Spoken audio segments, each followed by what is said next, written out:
Voces del Periodista.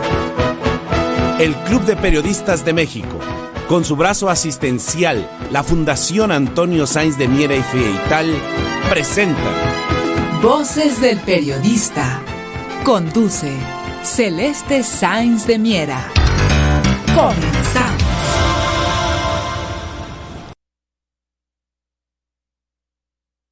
¿Qué tal? Muy buenas tardes. Bienvenidos a su programa Voces del Periodista. Este programa que es de ustedes y para ustedes, queridos amigos, a través de las frecuencias de Radio Cañón, las 760, queridos amigos, en donde la pluralidad es verbo. Y de eso es de lo que se trata la verdadera libertad de expresión, queridos amigos. Un programa plural en temas, en contenidos, por supuesto, pero también en latitudes, queridos amigos. Damos la bienvenida para el primer tema al maestro Juan Bautista. Maestro querido, ya ahorita comentaremos precisamente la mesa maravillosa con nuestra querida Ceci Tapia, Solidaridad 1000, con el doctor Rodolfo Ondarza Rovira, claro. y nos iremos sumando a esta mesa. Maestro Juan Bautista, los desafíos del 2023, ¿qué nos comentas, maestro querido? Gracias, tu parte fundamental del Club de Periodistas, también del Certamen Nacional e Internacional de Periodismo, del jurado, de la coordinación del jurado, y maestro querido también, cofundador y presidente de la Fraternidad de Reporteros. Te escuchamos con mucha atención, adelante. Gracias, Celeste, amigos. Este día, pues lo estamos dedicando a la reflexión. Más que ver hacia el pasado, la parte introspectiva, mi propuesta es hoy de ver hacia adelante. Los grandes temas que enfrenta la sociedad mexicana. En primer lugar, en mi agenda, así yo lo tengo analizado, Celeste, pues está el tema político. Dando los primeros segundos, aunque ya estamos, de hecho, en un ambiente eminentemente político y preelectoral, sin tener todavía los candidatos todavía muy clara en su perfil. Hay propuestas, hay incluso una lista de cerca de 42 perfiles, aparte están los integrantes del partido Morena. Bueno, ese es un gran desafío, poder entrar en ese torbellino que es a veces la política mexicana y cómo salir avante. En eso pues será otra vez el escrutinio público y que ponga en el acento en el balance, en este caso, en el árbitro nacional, que sería el Instituto Nacional Electoral. Es uno de los grandes retos, desafíos que va a enfrentar la sociedad mexicana. El otro tema, Celeste, pues tiene que ver con la economía, una economía que por distintas razones en este sexenio, pues empezó con mucha proyección, llegó la pandemia, y bueno, creo que todos los gobiernos, las economías entraron en recesión, una situación inesperada. Apenas hoy se van dando esos pasos seguros, quizá lentos para algunos, para los analistas, en las dos visiones que tenemos siempre de la economía o más. Aún nos hablan de una tercera vía, pero ese es el otro desafío, poder tener una economía estable con muchos retos, porque pues ya todo está conectado. No podemos hablar del ámbito local, sino de las globalizaciones. Incluso por estos días habrá una reunión muy importante de México con el presidente de Estados Unidos, en este caso el presidente López Obrador, para tocar esos temas. ¿Cuáles son los otros grandes desafíos que todavía están por concretarse? Pues el tema de la seguridad, el tema de la salud, el tema de la educación y el gran tema, amigos, que sigue fluyendo. No hay todavía manera de contener esas migraciones masivas, no solamente las que pasan por México, sino también por todo el continente y por todo el mundo. La migración llegó como un fenómeno en el siglo XX para establecerse, para desdicha de muchos pueblos y naciones, ya sea por situaciones naturales, por conflictos políticos, por guerra, como tenemos en esa parte de Europa, y bueno.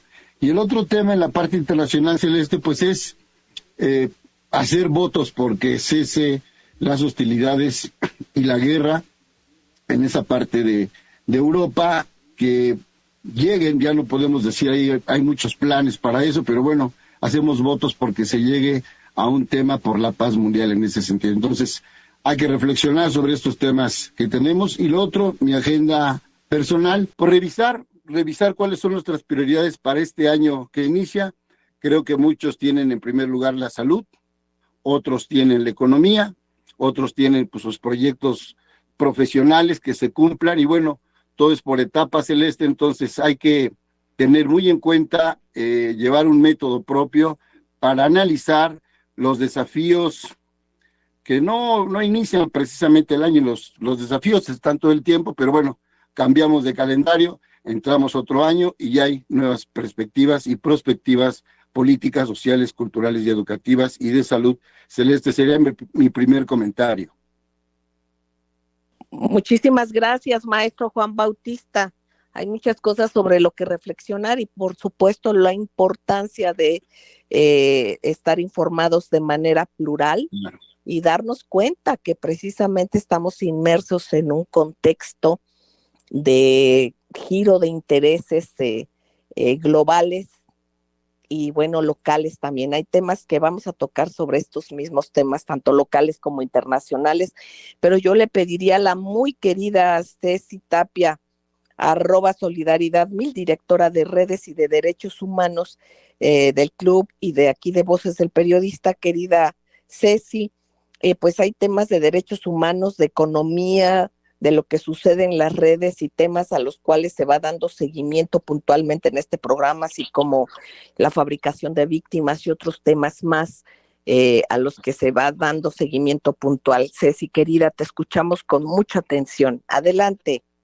Claro que sí, querida Celeste, pues muy buenas tardes, Juan, Rodolfo, a todos, Gerardo, qué gusto de saludarles, querida Celeste. Pues yo creo que este tema es muy, muy grande y gracias por esta presentación. Primero quiero platicar un poco de los derechos humanos porque esto nos está quedando a deber, el tema que vamos a platicar. Mucho se ha criticado a este gobierno por la Procuración de Justicia, porque se trae un rezago de víctimas del calderonato, porque esta es una de las realidades más terribles y que la oposición siempre ha negado. Fíjate que mucho se ha dicho del caso Vallarta, que se ha seguido en medios y porque la verdad ha tenido este gobierno la sensibilidad con las víctimas de ir sacando muchas personas de la cárcel que son inocentes con el tema de la ley de amnistía, ya casi 4,000 personas desde que la ley de amnistía a la fecha, pero se hablaba de los Vallarta y se han olvidado de otros personajes que están en la cárcel hace 15, 16, 14 años y que son inocentes y que fueron torturados y que un juez, sabiendo que estaban torturados, que estaban enfermos, que estaban lastimados, que la Agencia Federal de Investigaciones los torturó, tardan 4 años para darles un psicólogo o un médico para poderles hacer el protocolo de Estambul. 4 años, aún ya, oye, yo sé que eres inocente, hoy eres inocente, pero como no tienes dinero para pagar un protocolo de Estambul privado, entonces voy a buscarte un perito que te lo haga, así tarden 4 años para que esto suceda. 4 años de la vida de un ser humano esperando al que el gobierno les pueda corroborar y que efectivamente salgan protocolos de Estambul y después tarden 1 año más para darles su libertad de inocencia, aunque ya no hay manera que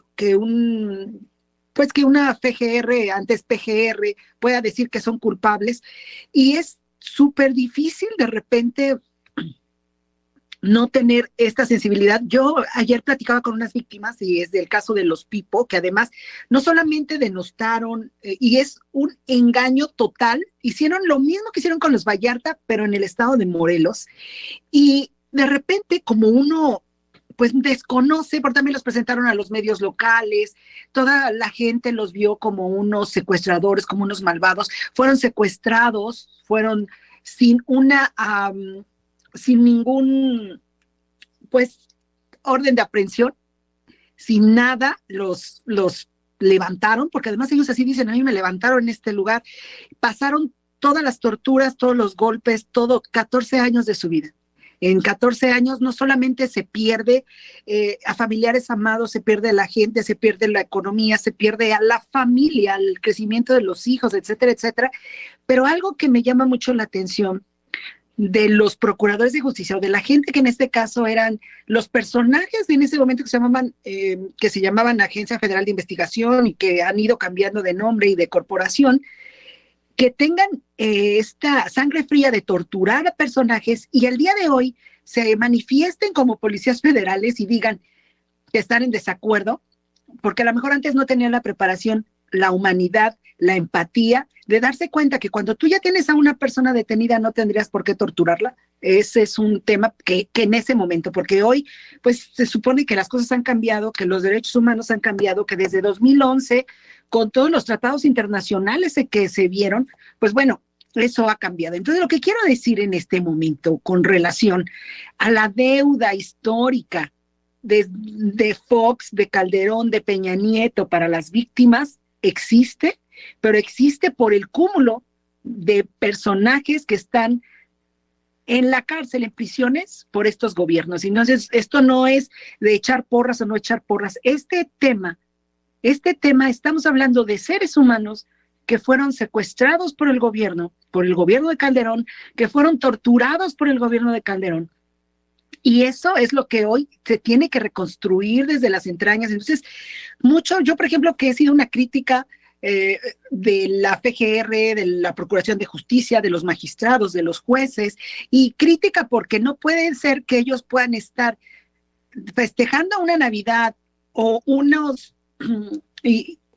pues no sé, con su aguinaldo y todos los sueldazos que se pagan, y haya víctimas sufriendo, familias enteras destruidas porque haya personajes como es Cárdenas Palomino, que está preso por tortura, por eso lo menciono, que fue jefe de todas las personas que torturaron a los demás, y que yo creo que hoy es tiempo de presentarlos frente a una autoridad y que ellos entonces estén en prisión por tortura.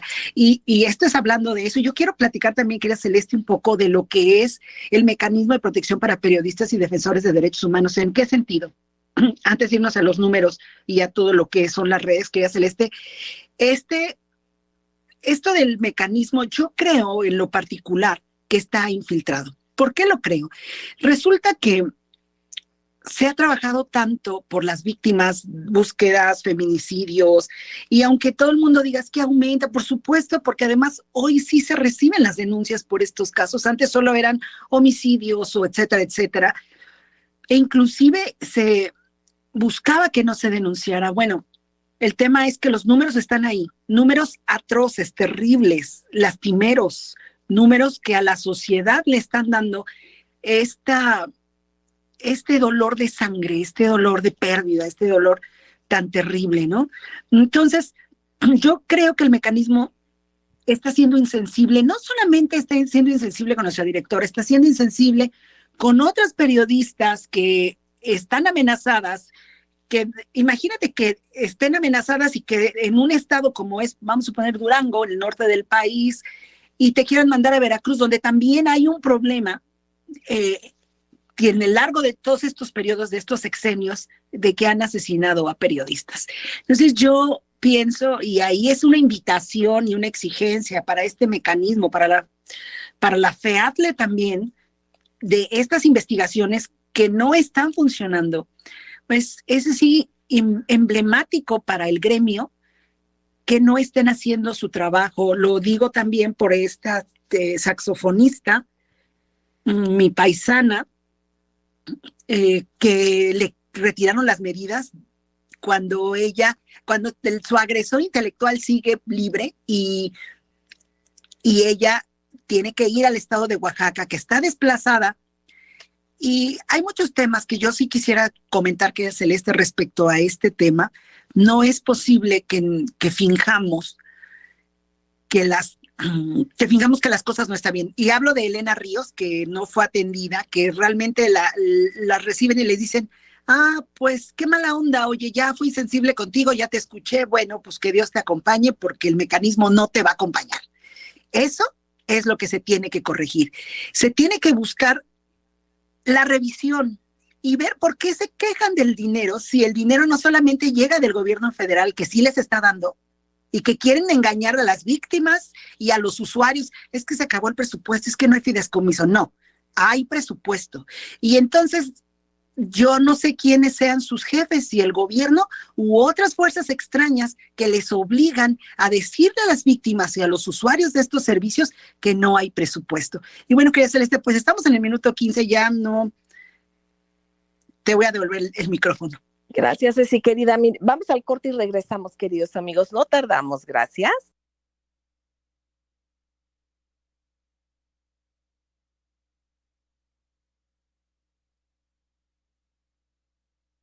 Gracias, queridos amigos. Gracias por seguir en Voces del Periodista, en la frecuencia donde la pluralidad es verbo. Aquí es Radio Cañón, las 7:60, queridos amigos, y agradecemos también a quienes nos retransmiten de manera diferida en frecuencias radiales y el ciberespacio, queridos amigos. En esta mesa, en donde está el maestro Juan Bautista, la maestra Ceci Tapia, Solidaridad Mil, a quien escuchamos y a quien también escucharemos más adelante al doctor Rodolfo Ondarza Rovira y al maestro Gerardo Castilleja. Ceci, querida, te seguimos escuchando. Adelante. Claro que sí, fíjate, Celeste, y ya nada más para concluir este tema del mecanismo que para mí es imperante para el gremio periodístico, para los defensores de derechos humanos y para todas las personas que quieren hacer la diferencia en este mundo y equilibrar entre las fuerzas poderosas contra quienes son más vulnerables. Fíjate que hay un responsable de un mecanismo para que el mecanismo funcione correctamente y se llama Luis Pablo Ballesteros Sosa, pero a mí me llama mucho la atención que se le pide, inclusive en varios twitters, ustedes lo buscan así, lo van a encontrar para que vean que no es un invento, quienes están denunciando y le piden a ellos que tengan mucho cuidado con el tema, pero sobre todo el tema de que se pueda buscar analizar perfectamente las medidas de protección y los riesgos, porque la mayoría de las personas no lo hacen. O sea, la mayoría de estos personajes que trabajan en el mecanismo, que son nuevos además, que son totalmente insensibles, y lo comento así, insensibles al tema de los riesgos, porque si no conocen los casos, ¿cómo pueden dar una calificación de riesgo? Y vuelvo a ver, hay un caso muy claro que la periodista Cintia Yarel, hay otro caso muy claro que estábamos hablando de la saxofonista que bueno, tuvo a mal todo lo que le sucedió, y también de nuestra directora del Club de Periodistas de México, aquí presente, de nuestra secretaria general, y yo creo que sí es importante que lo podamos ver. Este mecanismo de protección para personas defensoras de derechos humanos recibe dinero extranjero, más de 7.5 millones de pesos. No es posible que digan que no hay recursos para proteger a la gente que pide. También recibe 2.200 millones de pesos del gobierno federal. Entonces, creo que es tiempo de ver una auditoría, de exigir no solamente la atención a las medidas, no solamente el que nos sonrían y nos digan, ya te escuché, bueno, pues no te puedo dar porque es muy caro, porque gastas en esto, en aquello. No, yo creo que es tiempo de exigir cómo, pues quizá como club de periodistas, aquí que están Juan, que de Reporteros Sin Fronteras, bueno, perdón, no, de la fraternidad de periodistas. Yo creo que es tiempo de que nos unamos y digamos qué está pasando. ¿Y qué está pasando? Porque están cobrando vidas y que pareciera que es el fuego amigo dentro de un gobierno que ha querido hacer el cambio, pero que no ha alcanzado porque sigue manteniendo en sus filas gente que no está dispuesta a hacer el cambio y que sí están dispuesta un poco a la corrupción. Y bueno, querida Celeste, con respecto al tema de periodismo y derechos humanos, con esto concluyo. Muchísimas gracias. Gracias, Ceci Tapia. Gracias, Ceci, querida. Bueno, aquí yo creo que es importante ver ahora sí que los antecedentes de cada servidor, no solamente en el mecanismo, en general, ¿no? Hay gente muy buena, hay gente que francamente es pues insensible, pero que también es inexperta. Entonces es mucho el riesgo que se tiene al no tener en cuenta muchos de los del mundo, de lo que rodea el riesgo para una persona, y no solamente son periodistas, son defensores de derechos humanos, y yo creo que los buenos periodistas también son defensores de derechos humanos, y de alguna manera los defensores de derechos humanos han expuesto hacia la prensa y los medios temas que deben de hacerse conocidos. Entonces está con una interrelación interesante, importante en ello. Bueno, yo le pediría de favor al doctor Rodolfo Ondarza Rovira nos pueda compartir su tema del día de hoy, doctor querido. Precisamente tú tienes una nota interesante precisamente sobre este tema que tiene que ver también con eh, sectores que han perdido pues la certeza de buena parte de los mexicanos. Parte es el sistema judicial, pero parte también está en este ámbito importantísimo que viene siendo y que es la Suprema Corte de Justicia, ¿no? Entonces yo te quiero preguntar a ti, si fueras tan amable en compartirnos precisamente sobre tu texto próximo a publicarse en Voces del Periodista. Adelante, doctor. Y muchísimas gracias, Celeste. Muy buena tarde, compañeras, compañeros. Muy buena tarde a Mauricio Salum, nuestro director, productor ejecutivo. Y muy buena tarde a tu audiencia, Celeste. Efectivamente, pues coincido con todo lo que ustedes han comentado previamente. Ha sido proverbial la corrupción y el nepotismo en el Poder Judicial. De ahí la gran impunidad imperante en el país. Ahí se encuentra en venta la justicia, pues son ministros que en su mayoría fueron colocados a lo largo del neoliberalismo. Mientras esto sea una realidad, el desarrollo nacional es incierto. Poco importa para estos personajes la justicia para los ciudadanos. Y pues una muestra de ello es que el 94.8%, 95% de los casos denunciados en México quedan impunes de acuerdo al Centro de Análisis de México Evalúa. Y pues es interesante que si el 95% de los casos denunciados, porque muchos no son denunciados, entonces, ¿por qué les importa ahora tanto una tesis escrita hace 40 años por la ministra Jazmín Esquivel? Este es un tema de suma importancia nacional, por eso es que hay tanto revuelo alrededor de esto y pues aparece una muy probable fake news venida desde Latinos. Recordemos que el presidente Andrés Manuel López Obrador ha afirmado que la empresa Latinos, que encabeza Carlos Loret de Mola, forma parte de un grupo de compañías que vendían al gobierno 100,000 millones de pesos en medicamentos e insumos médicos. Uno de los temas que nuestro compañero Juan Bautista ha señalado como uno de los temas pues principales, más delicados, la salud para todos nosotros, todos nosotros. Es curioso que una tesis que se escribió hace 40 años, no haya sido empleado ese argumento de plagio hasta ahora. Recordemos que para el 2 de enero la Suprema Corte de Justicia elige a su nuevo presidente y Jazmín Esquivel es una de las 5 candidatas para ocupar ese puesto, junto con Norma Piña, Alfredo Gutiérrez Ortiz Mena, Alberto Pérez Dayán y Javier Lainez. Ellos son los posibles candidatos, que pudieran ser posibles candidatos, pero a quien ha estado apoyando fuertemente nuestro mandatario, pues es a Jazmín Esquivel. Pues se habla de una plagio de su tesis de licenciatura en la actual FES de la UNAM, y pues esto es muy controversial. Es un escándalo por esta tesis en donde pues, se han involucrado al menos pues 6, 7, se habla de 8 tesis, una cadena de plagios alrededor de esto, pero pues de acuerdo con el periodista Javier Pérez García, @Pérez_Ga, pues se trata de un montaje de estos que nos han tenido acostumbrados, pues estos desinformadores de la periodismo. alguien manipuló, de acuerdo a lo que han encontrado, los metadatos de la página de la tesis en cuestión, escrita para obtener el grado de licenciada en Derecho por la Facultad de Derecho de la UNAM en 1987. Si esto es así, entonces la pregunta lógica sería, pues, ¿a qué se está prestando? ¿A qué está jugando también la misma UNAM?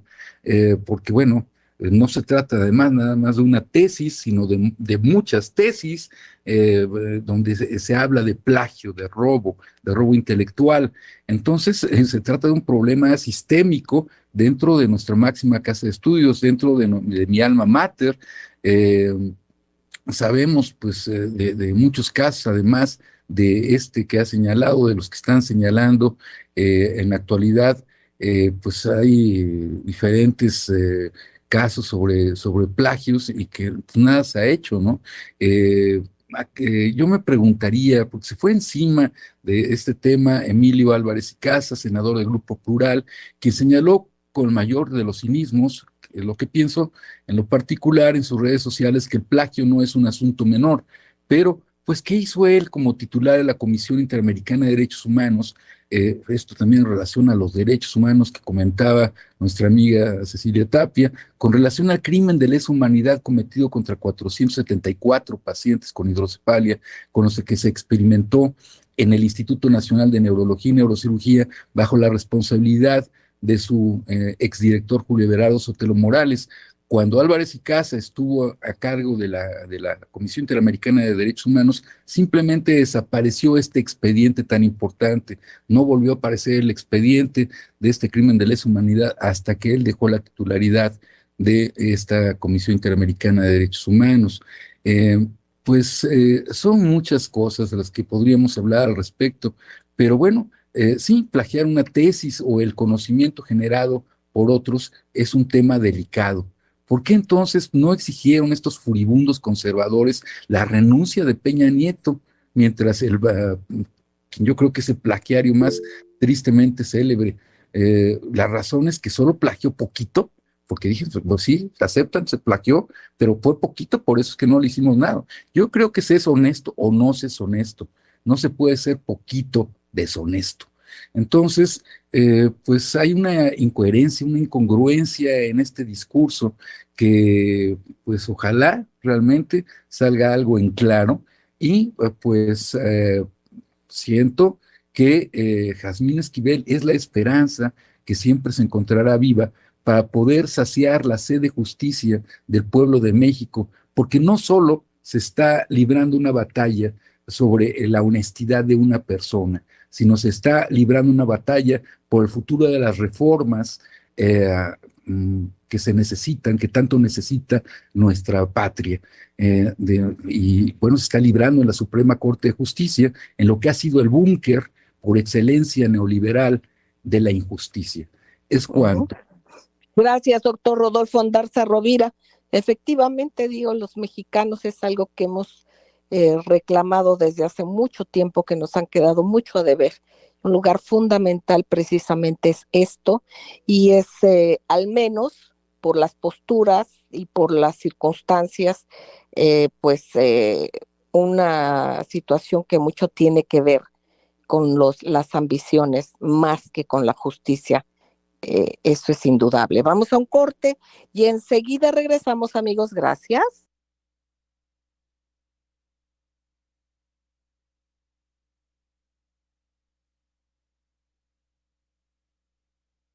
Gracias, queridos amigos. Gracias por seguir en Voces del Periodista, aquí en Radio Cañón, las 7:60, en donde la pluralidad es verbo. Y reitero nuestro agradecimiento siempre para quienes nos retransmiten de manera diferida, al igual que en las redes. Igual los convocamos a que nos acompañen y se suscriban a nuestro canal de YouTube. Bueno, pues sobre el comentario que se acaba de hacer precisamente por el doctor Rodolfo Ondarza Rovira, quisiera abundar el maestro Juan Bautista, él precisamente quien ha dado seguimiento a varios casos precisamente de la UNAM. La maestra Ceci Tapia también lo comentó. Yo les pediría hacer sus anotaciones, maestros, sobre el tema Juan, querido, adelante. Gracias. A lo que dice el doctor Ondarza Rovira, tiene toda la razón ponerlo en la mesa del análisis. El tema de esta decisión, que es muy curioso, fíjese, estamos hablando de la designación del primer tribunal del país y resulta que al mismo tiempo hoy se tiene que revisar la forma en que está estructurada y se está gobernando la UNAM. O sea, nos regresamos al ámbito académico por un asunto histórico y bueno, siempre en este tipo de enjuiciamientos pareciera que va prevaleciendo más el juicio mediático que el asunto jurídico y de análisis, en este caso académico. Hay que recordar que la UNAM desde hace muchos años ha dejado pendiente una reforma educativa de fondo, incluso el manejo de sus finanzas. Por ahí tenemos una discusión reciente sobre las grandes inversiones que recibían de transnacionales, por ejemplo, la Facultad de Medicina, la Facultad de Psicología, toda la parte del aparato de investigación. Entonces, cuando ya llegaron a ese caso, bueno, como que la Junta de Gobierno ha sido inamovible. Yo recuerdo como consejero técnico estudiantil, que fui de la Facultad de Políticas por los 5,000 estudiantes, revisábamos esos casos y los casos de administración, de corrupción. Y, por ejemplo, hay un tema que es transversal y que tiene que ver con la seguridad y la educación.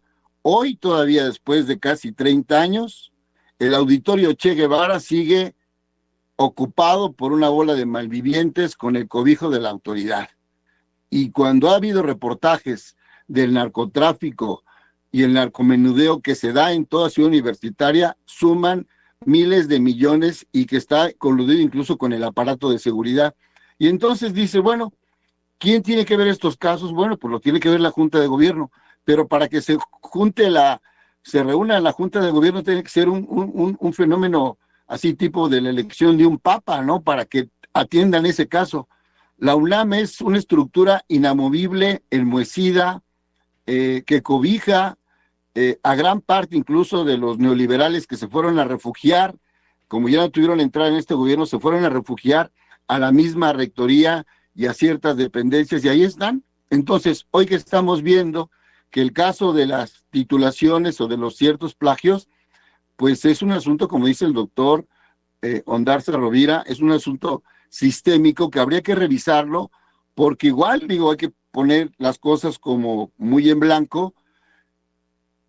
Habría que darle la oportunidad a la maestra de defenderse, pero el tiempo es muy breve porque de por sí no se reúne la gente que trabaja en UNAM de manera cotidiana, ahora en vacaciones, y la decisión se va a dar el día 2, esta campaña desatada sin que se tengan las pruebas fehacientes que pudiera ser que ella realiza su tesis y la tesis al mismo tiempo es plagiada.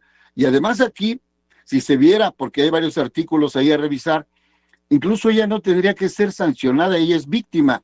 En todo caso es quien sirvió de sinodal y que ha aprobado varias tesis que tienen ese mismo texto. Entonces, a esa persona sí se le podría incluso abrir un juicio de destitución, pero no incluso a quien es en este caso víctima. Entonces, si hay una campaña precisamente en este momento que se destapa una especie de coladera y dices, bueno, pues hay que avanzar en eso. Ya va a dar una opinión, en este caso la dirección de la FES Aragón.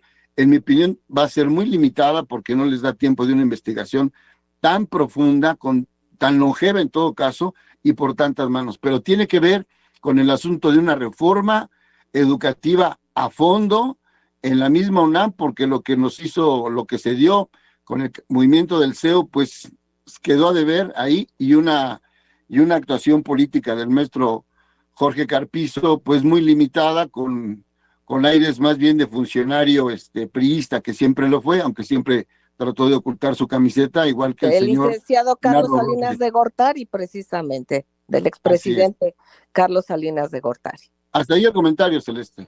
Muy bien, Jorge, Juan Bautista querido, y precisamente sobre esto que decías, precisamente pese a todos estos ataques está en la contienda la ministra Yasmín Esquivel, y también denuncia que hay grupos ajenos a la Corte que pretenden imponer a uno de sus agentes, así entrecomillado, así le llama ella, y bueno, confían que sus compañeros no se dejarán influir y votarán en conciencia. Aquí también es que nunca se les consultó a ellos o se les cuestionó para aclarar esto, que al parecer a todas luces es una situación falsaria, que lo que pretende precisamente es un impacto político, un impacto de intereses, más allá de todo, de intereses de grupo. Yo le pediría a la maestra Ceci Tapia, @solidaridad1000. Ceci, querida, tú también querías hacer algún comentario sobre este tema. Adelante. Fíjate que era Celeste, queridos maestros y a todos quienes nos escuchan, el maestro Juan José Dávalos sube en su Twitter, y eso es importante, y no lo quiero comentar en un tema como pudiéramos decir de sospechismo, ni mucho menos como un golpe, ¿no? Resulta que se habla, porque así es la doble moral, ¿no? Se habla de un tema que no se sabe de cierto, como ahorita lo comenta el maestro Juan Bautista, respecto a las titulaciones, etcétera, etcétera. Lo comenta el maestro, el doctor Rodolfo, que también estudiaron en la UNAM, pero le pregunta, que además es importante quién lo pregunta un profesor de la UNAM, y les dice, espero no ofenda la pregunta, Xóchitl Gálvez y Kenia López Rabadán, ¿cómo obtuvieron licenciatura y cédula ambas en años bueno, él sí pone del Borolato, ¿verdad? 2010, una ingeniera en computación, otra abogada, y sin hacer tesis, y él dice, ya revisó tesis UNAM, búho legal, y le copia a José Narro R., que bueno, que fue un director, lo copia al Senado mexicano, y sí se les pregunta, anexa imágenes, pero es importante que vayan ya lo subimos también al Twitter que nos hace favor Celeste de compartirnos para el programa, y que lo vean, que esto no estamos hablando de golpes bajos, estamos hablando de que a veces para aventar la piedra, pues tienes que tener un poco de más limpia la conciencia. Y ese sería mi comentario, querida Celeste. Muchas gracias. Gracias, maestra querida Ceci Tapia, @solidaridad1000. Bueno, pues que no se nos olviden temas de tanta manipulación como se ha utilizado la UNAM, simplemente los porros. Sabemos y recordamos temas tan tristes como incluso una marcha multitudinaria, bueno, varias que hubo hace apenas unos años, en el 2018, sobre muchachas que se suicidaron por haber sido violadas al interior de instalaciones de la UNAM, y esto por los propios porros señalados los estudiantes y las muchachas también estudiantes. Entonces, hay tantas cosas, ¿no?, que son intocables o eran intocables de sus porros, y tantas cosas que hacia adentro no se han podido mejorar precisamente por esto mismo que sucede en otros ámbitos, que es la penetración de grupos, que es normal que haya pluralidad, pero aquí es no una pluralidad en ideología, sino en el hacerse de ciertos intereses. Bueno, pues antes de irnos al corte, yo le pediría de favor al maestro Gerardo Castilleja, también parte fundamental del Club de Periodistas de México, de este programa, pero que él también es una parte muy, muy sustantiva, muy importante de la fundación, del Instituto, perdónenme, Schiller, que fue acreedor al Premio Internacional de Libertad de Expresión. Maestro querido, te escuchamos con mucha atención, hay temas de mucho interés y de análisis, y precisamente se aborda, y yo quisiera ligarlo con el tema de derechos humanos que se ha estado tocando a lo largo de este programa y de otros de los que se les da seguimiento, pero en este caso, el contexto del derecho humano a la paz, al no guerras, ¿no? Entonces, este mensaje que envió precisamente Gelda Larouche, yo te pediría, por favor, y todo esto que está haciendo el Instituto Schiller, si no lo puedes compartir. Adelante. Gracias, Celeste. Buenas tardes a mis compañeros y a nuestro amable público. Sí, efectivamente hay un tema que me parece que la propia red de televisión global de China se llama por sus siglas en inglés CGTN, ha estado poniendo spots de Helga Seppler-Rouge en su red global de televisión. Son canales en inglés por internet a nivel mundial. Nosotros estamos subtitulándolos y poniéndolos en YouTube por la importancia que tienen. En este último spot que colocó CGT en esta televisión china, precisamente Helga aprovecha para hablar de lo que es la mayor amenaza a los derechos humanos. Y a lo que se refiere Helga, pues es a lo que está diciendo la Organización Internacional del Trabajo, que reconoce que el 60% de todos los trabajadores del mundo son informales. No tienen las protecciones laborales, no tienen la seguridad social que necesitan, porque la economía ha sido un absoluto desastre a nivel mundial, y lo que Helga muestra en su video es que la pandemia solamente vino a quitar la fachada del desastre, nos vino a quitar el velo para que se viera cómo es que se ha violado de forma sistemática los derechos humanos de cientos de millones de seres humanos que no tienen acceso a las más elementales seguridades que se requieren. Así que antes de irnos al corte, solo quisiera decir, este es el contexto que da Helga Seppler-Rouge. Después del corte, me gustaría ahondar qué es lo que ella presenta a través de estos canales de televisión de China. Me parece muy bien, maestro Gerardo Castilleja, y yo nada más recordar, queridos amigos, que precisamente ya se publicó en el Diario Oficial de la Federación, de la Secretaría de Gobernación, el decreto por el que se duplican de 6 a 12 días las vacaciones mínimas en México. Esto está pasando en México, son las vacaciones dignas que son parte de la nueva realidad laboral. Vamos a un corte y enseguida regresamos. Gracias.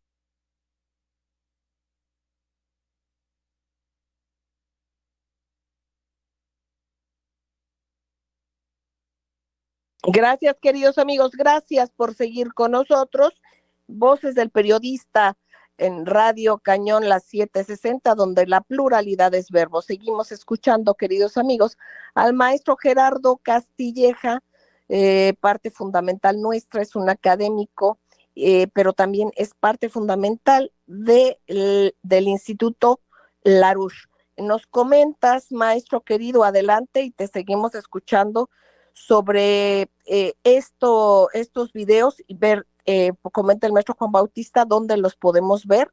Y yo les comento que ya subí un link en el Twitter, pero aquí lo importante es que no lo repitas, si fueras tan amable, maestro. Adelante. Sí, gracias, Celeste. Sí, estos videos se pueden ver en YouTube, los estamos subtitulando todos, esos spots duran unos 10 minutos. Pueden poner en YouTube el nombre de Helga, que se escribe con H, Helga sería, Helga con H, Sepp con Z y doble P, Helga Seppler-Rouge, que se escribe la Rouche, tal como suena, Helga Seppler-Rouge en CGTN, C de casa, G de gato, T de Teresa y N de nana. Esto es la red global de televisión de China, que transmite a nivel mundial en inglés. Decíamos en el segmento pasado que lo que Helga expuso en este video es la mayor amenaza a estos derechos humanos es este orden liberal, estas democracias liberales que establecieron este sistema financiero que ha sido, pues, como lo califica ella, es un colonialismo simplemente con nuevos ropajes. Pero esto es la vil política colonial británica, histórica, de someter a las naciones, de saquearlas brutalmente, y todo con el ropaje de un librecambismo. Ahora, se publicó en el Instituto Schiller una propuesta para crear 1.500 millones de nuevos empleos a nivel mundial. ¿Qué es lo que se requiere? 1.500 millones.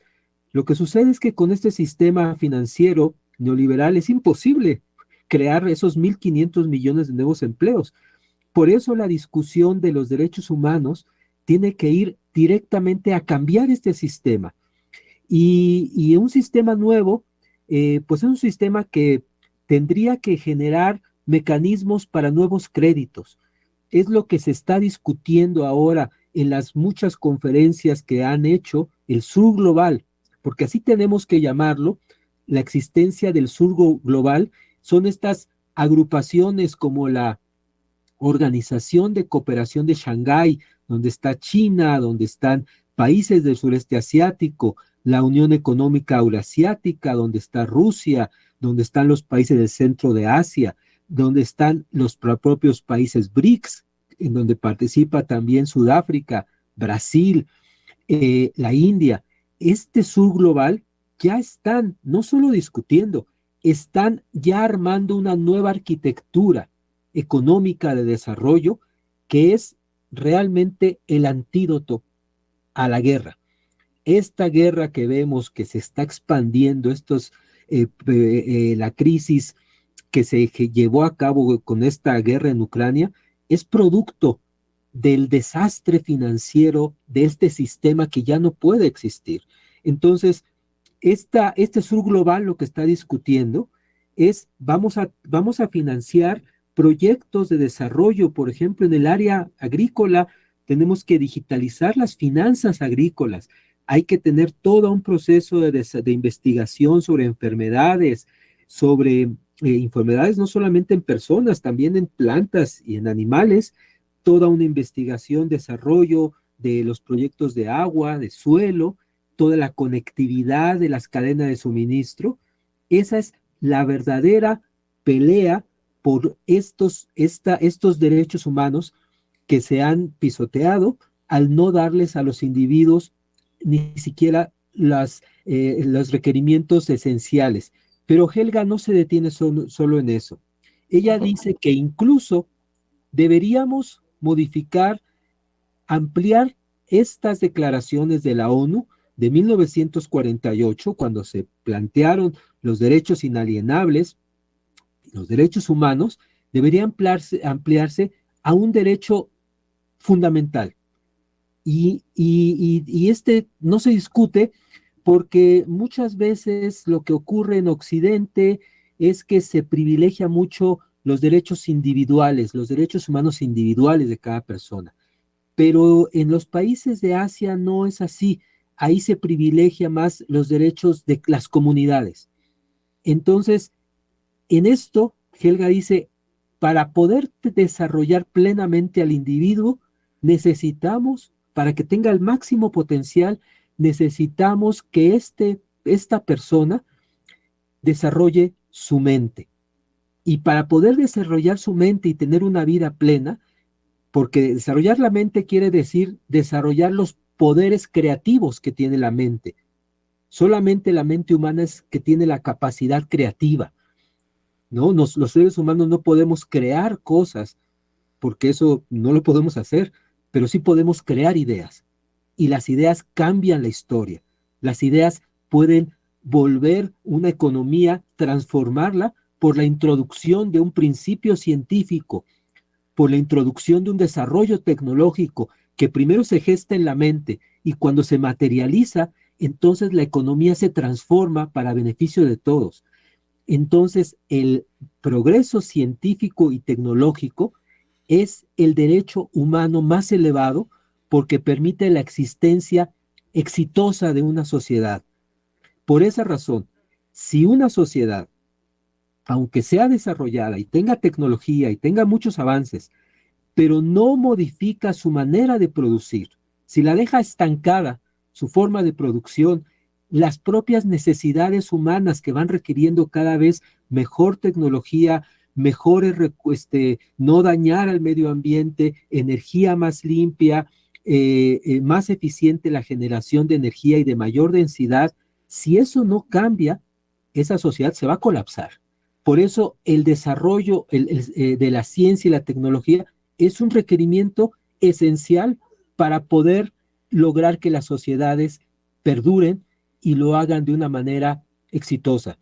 Ese es un derecho humano que debe ser inscrito en la Carta de Derechos Humanos de la ONU, el derecho humano a desarrollar la mente y la creatividad, y para eso se requiere que los jóvenes, los niños coman bien. Exactamente. Bueno, pues es un todo, precisamente en México, como hemos estado amarrados, precisamente en algo que termina y culmina en 2023 y que hay que dar seguimiento a que los acuerdos con Estados Unidos tengan mucha precaución, porque ahí estuvieron los tratados de Bucareli que impidieron el desarrollo precisamente en ese sector para México. Es muy importante, y estoy leyendo aquí en el diario, un medio digital, el más prestigiado, hablando de cuestiones legales en España, precisamente un digital jurídico, cómo se toca y se toma como referente al maestro Guillermo Rocafort, Premio Internacional de Periodismo del Club de Periodistas de México, en los temas precisamente por los que fue reconocido, y cómo él, como un maestro y profesor de economía pública y economía de la empresa de la Universidad de Carlos III de Madrid, pero además es licenciado en Derecho, como él hizo y ha hecho un estudio que pues es extraordinario y tiene que ver con todo esto, los derechos humanos económicos, a la vida, a la comida, al conocimiento, en fin, a todo, precisamente sobre los fondos buitre y los paraísos fiscales, centradas en este artículo por el que fue galardonado, que es la depredación, en español lo leo, la depredación silenciosa que sufren España y Europa por parte de los fondos buitre y paraísos fiscales como Gibraltar. Este trabajo fue publicado en diversas universidades europeas muy prestigiosas, y en este caso, pues aquí es importante recalcar y recordar cómo hay que centrar la información como lo que es un derecho humano. Simplemente nos han creado un contexto que tenga que ser un derecho humano, cuando es el derecho a la vida, son las garantías individuales que hemos tenido, que tuvimos en nuestra Constitución, y que no deben de estar por debajo de nada, pero sin embargo se han hecho tratados internacionales. Hay que estar alerta por los derechos de México y nuestra soberanía. Queridos amigos, maestros de la mesa, muchísimas gracias. Seguimos en contacto, amigos. Vamos a escuchar Plural, sigan en estas frecuencias, llegamos cada quien lo que nos toca por mejorar nuestro entorno, por mejorar nuestra patria, por mejorar nuestro mundo. Mucho cariño, un beso tronadísimo. Hasta la próxima, gracias.